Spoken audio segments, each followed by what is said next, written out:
Hey everyone, welcome back. Alex here, and today I'm going to switch it up a little bit and I'm going to do a review of a hammer skill.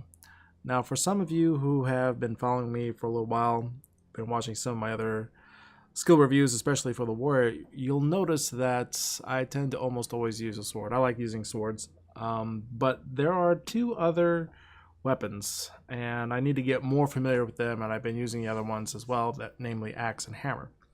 So today I'm going to do a review of a hammer skill.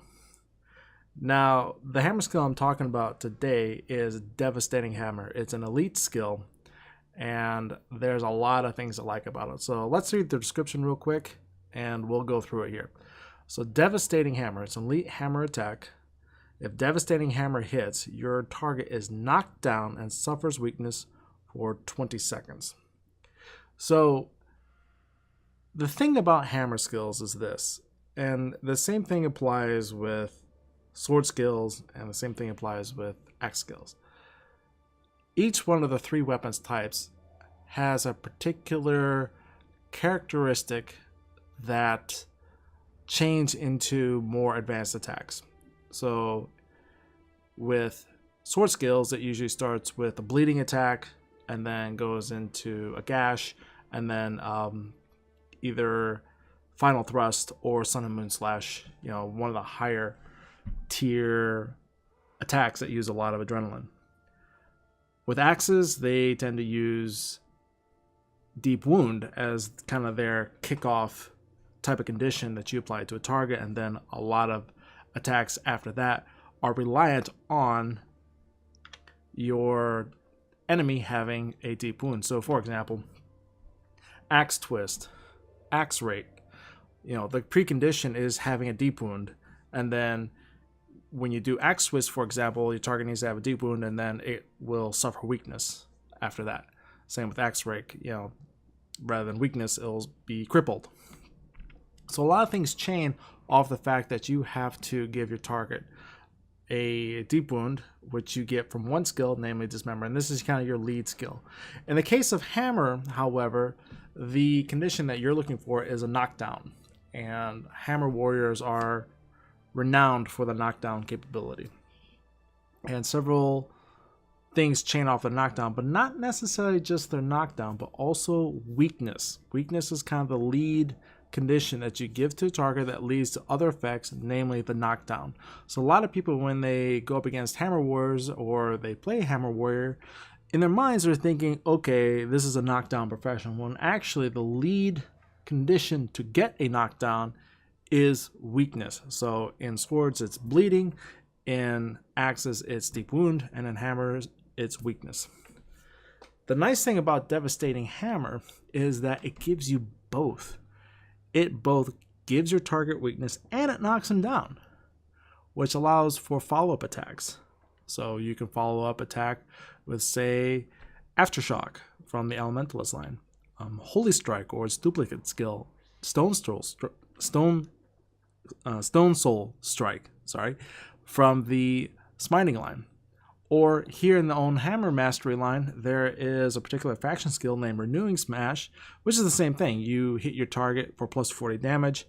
You actually get 3 energy back as long as your target is knocked down, and it recharges instantly. If you just hit the foe normally, it's a 30-second recharge time, which is pretty steep for a warrior. So Devastating Hammer really kind of cuts out the chain and allows you to jump straight ahead into some of your more advanced attacks. So, for example, Auspicious Blow. Your target needs to be suffering weakness and it's unblockable. It doesn't matter if they block or not, you'll still hit for 20 damage and you'll gain 8 energy back. Renewing Smash, as I mentioned. If your target's knocked down, bang, you hit them, you get 3 energy back. It almost pays for itself, plus 40 damage. Heavy Blow. You lose all adrenaline, but if your target's suffering for weakness, you knock him down, you strike for plus 30 damage. So you can chain this in kind of different ways. Okay, you start off with Devastating Hammer, which, yes, it does have kind of a higher adrenaline threshold than a lot of other skills at 7 adrenaline, which means, yeah, you have to build it up a bit. And with hammers, they are the slowest attack speed weapon that is in the game, but they do hit hard. They always hit hard. So once you get the adrenaline built up, and there are many different ways you can do it. You can use skills such as Thrill of Victory. If you get your target below 50%, you get some nice damage, and you get 2 points of adrenaline. You can use For Great Justice, which is another one that a lot of people like to kind of start off with, get things rolling, and get your adrenaline pumped up so you can use Devastating Hammer and then go straight from there. So this is a skill that can really shortcut the chain, because normally if you didn't have Devastating Hammer, the skill that you would need to put in would be Staggering Blow. Staggering Blow would always be the lead attack in your chain. It's a 4 adrenaline skill. It doesn't do any additional damage. It gives weakness. So if you remember, one of the descriptions I make about elite skills is that, you know, they can fall into kind of one of two categories. One is they do something unique that changes the gameplay of that character, or they take a normal skill that character has that would have to lead into something else, and they compress it so it's a skill bar compression, and that is what we see with Devastating Hammer. Devastating Hammer is a skill bar compression type of skill where you do not need Staggering Blow. You can drop it out, and you can use some of these other attacks.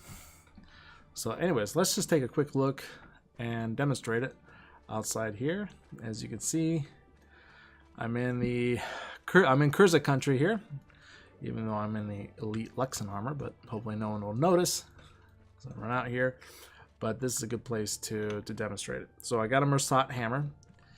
It does have a fiery prefix, so it actually does fire damage, not physical damage. But since I'm not using barbs or anything, it won't really matter. If I was using Mark of Rodgard, it could actually trigger off of that. So that's nice.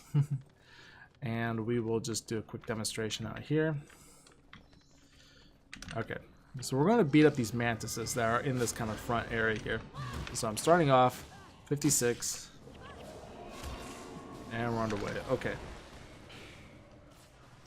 well, not much trouble so far, but again, I'm still building up my adrenaline here, and there it is.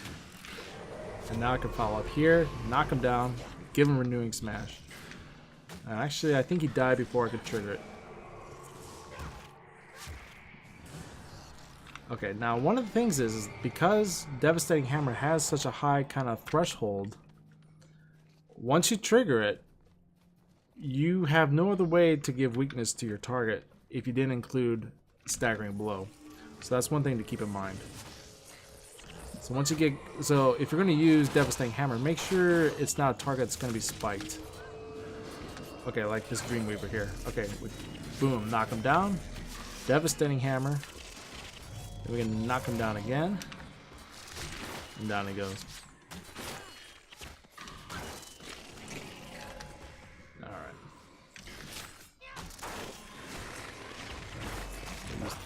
So the way I'm trying to get my adrenaline back up is I'm using Thrill of Victory.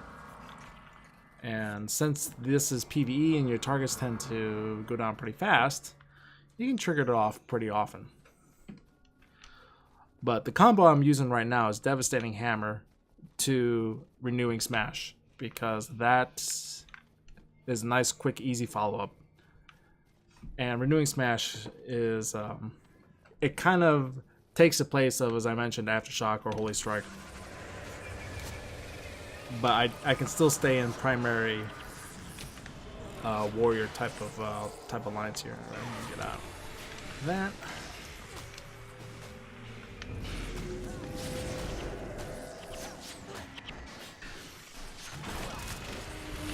Oh boy, that's Pertzing, and oh, didn't make it.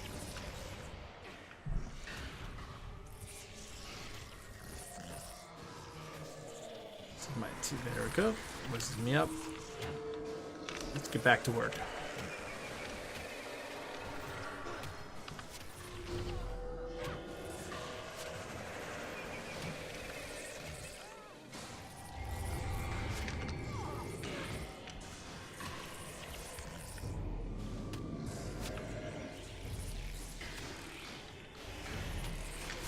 Okay, there's a Mender around here. Yep, there he is. I gotta take care of this guy.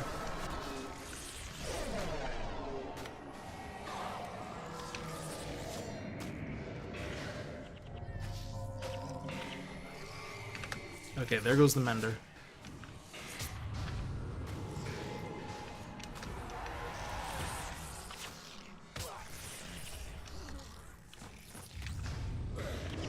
Ooh. Let's see if they can still get me up. Definitely kind of over aggroed on those. I think I pulled in 2 groups, or I just didn't get the Mender fast enough. Nope. We're back at the res shrine.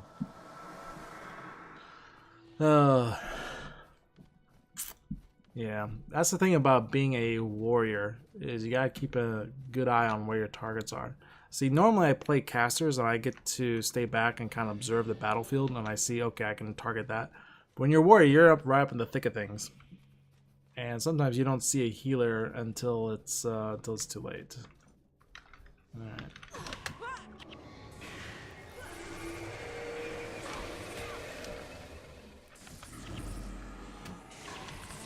Okay, build up that adrenaline.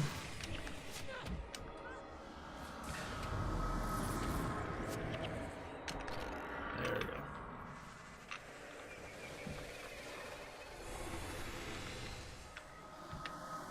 And this guy was a pain. Yeah, this was the second group I must have aggroed.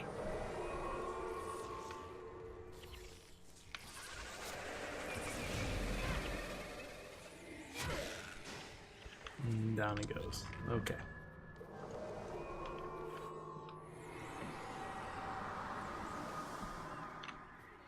Okay, let's see if we can find one more group for a little better demonstration here.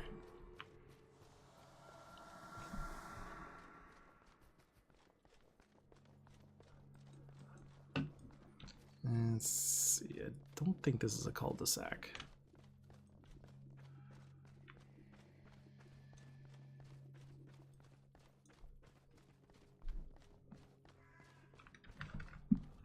Okay, we got some dredge here. Okay. I don't think I'm going to over aggro this one. Okay, there's the gardener. That's the one we want to start with.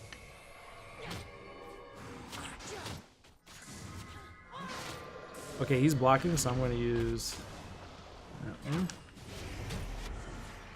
Okay, he got up before. So you can see that long reload there. Okay, let's knock him down. Boom. Down he goes.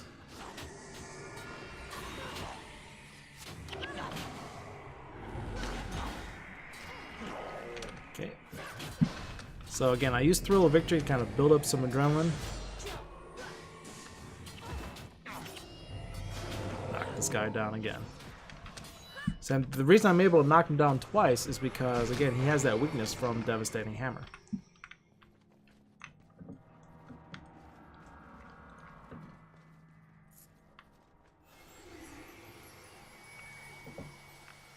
Okay, let's see. Let's do just one more quick demonstration.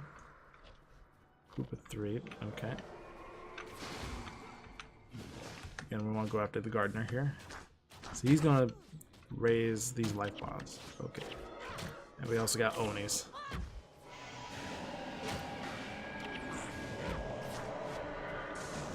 Got him. Okay.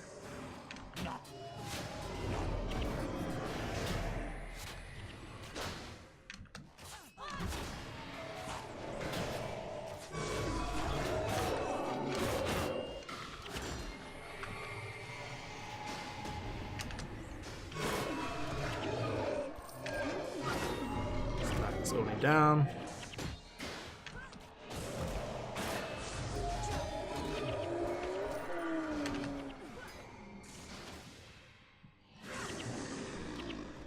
There we go.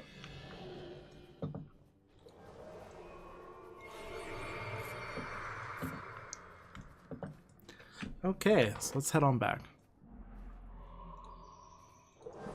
So again, one demonstration, not quite the best, but that was a little bit more of my tactical errors there, not seeing that Mender and dealing with him earlier than I should have. So I think we probably would have gone better if he wasn't there. But other than that, it's a pretty good demonstration. And there was one case there, okay, I used Devastating Hammer, then Renewing Smash, then I knocked him down with Heavy Blow, and then could follow up with Auspicious Blow after triggering Thrill of Victory. So this thing can easily slip around quite a lot. But again, the point remains, Devastating Hammer is a good skill bar compression type of skill. It gives you a knockdown, and it gives you weakness to follow up with things like Auspicious Blow. Let's see what other ones are here. Fierce Blow. You can also pop in Fierce Blow. But in PvE, though, as you saw, typically your target is dead by the time that happens. So to get up to 7 adrenaline, if you're wailing on a target with 7 adrenaline, usually you don't need that many follow-up skills. And unless you're going up against probably a boss, then you're probably not going to go through your full chain on all of your options. But, again, things like, let's see, what's another one? Yes, and Renewing Smash. Hammer Bash you don't need because you already have 2 knockdowns already since you're already giving weakness. So that's another thing. A lot of people sometimes take Hammer Bash as just throw out all the adrenaline, just knock your target down, and then you can follow up with, again, Aftershock or Holy Strike or Stone Soul Strike. But in this case, you don't need to because you already give weakness. So anyways, that's my skill review for Devastating Hammer. It's a very good skill bar compression tool for any kind of hammer warrior. Not to mention just the weakness itself, incapacitates a lot of melee type of professions in the game. So whether they're warriors, assassins, somewhat because they tend to use their skill chain rather than their base damage. Dervishes, things like that. Weakness goes a long ways. So even just giving that makes the hammer warrior very effective against other warriors or other type of melee type of professions. So anyways, I am going to close it off here. I hope you enjoyed this skill review. If you did, please subscribe to the channel, and I will be sure to make some more videos. So thank you very much, guys, and stay tuned. We got more coming. All right, take care, guys. Bye-bye.